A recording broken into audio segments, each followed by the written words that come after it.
Hi, welcome to EQD Research Global Insights for Tuesday, July 6th. Hope everybody had a wonderful long weekend.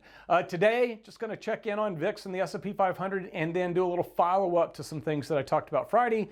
Also a slight correction, but a correction, a positive correction from the data that I showed on Friday.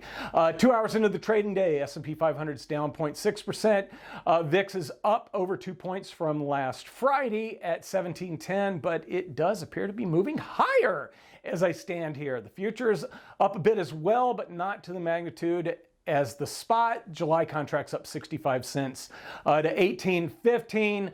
You can just see that on the curve here, much more of a move to the upside from spot VIX, something that we would expect with the S&P 500 down and coming off of a long weekend.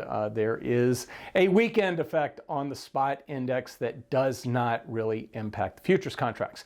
Now, last Friday, I talked about looking into what is VIX and what do the July VIX futures do from right after the 4th of July into July expiration. And just to get an idea or do an idea of how it has reacted when VIX is in the teens, I eliminated 4 instances where VIX was over 20, and the data I'm using is from 2007 to 2020. Both July and futures price behavior was analyzed, and the findings did show that there might be a trading opportunity here. Here's the correction, and before you're doing a side-by-side look at the table from last Friday and the table today, it's the bottom row. I had a loss in 2019. I actually was using the August contract in combination with the July contract, so it showed a loss. It's actually a gain of $1.55, and the drawdown was only 55 cents for that one.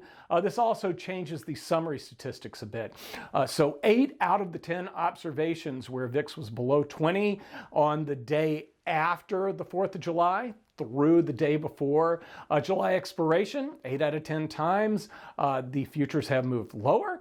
If you had shorted on the close, which would be today, the day after the 4th of July, and held it to the day before VIX expiration, you'd have made $18.01.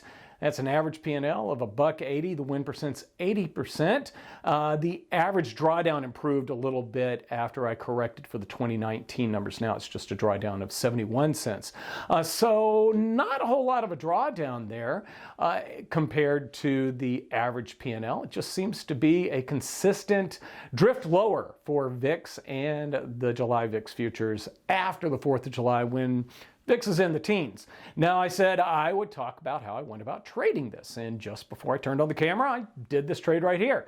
With VIX at 1710 and the July future at 1815, I bought the July 26 put for $8.50, and to give you an idea of how I came up with that, here are the offer prices for the 20 through 28 strike puts that expire in a couple of weeks, the standard July VIX put options. And you can see that once we hit 26, which I highlighted here in green, the break even is 1750, not getting more of a break even benefit by going up higher.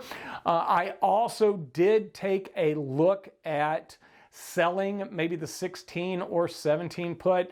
I could have sold the 17 put for 80 cents when I did the other trade.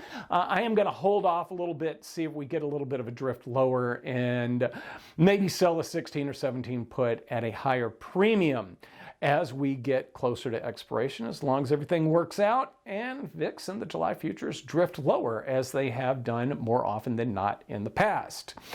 So thanks for joining me for EQD Research Global Insights for Tuesday, July 6th. If you've got any comments, feel free to put them in the space below. And if you've got more extensive comments that you'd like to talk to me about, never hesitate to use my email address, rhodes@eqderivatives.com.